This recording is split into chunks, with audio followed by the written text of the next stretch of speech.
अधिवेशनापूर्वी राज्य मंत्रिमंडळाची महत्त्वाची बैठक पार पडली। यावेळेस महत्त्वाचे 7 असे निर्णय घेण्यात आले।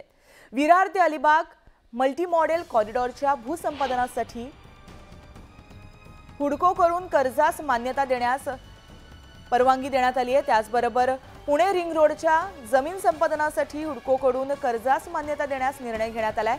त्याचबरोबर मुंबई मेट्रो 3 ही सेवा लवकरच सुरू होणार आहे असं सुद्धा कळतंय। सरकारच्या हिस्स्याची रक्कम मुंबई मेट्रोला देण्यात मान्यता देण्याचा निर्णय सुद्धा यावेळेस घेण्यात आलाय। तर रेसकोर्सवर कुठल्याही प्रकारचं बांधकाम न करण्याचा निर्णय सुद्धा यावेळेस घेण्यात आला।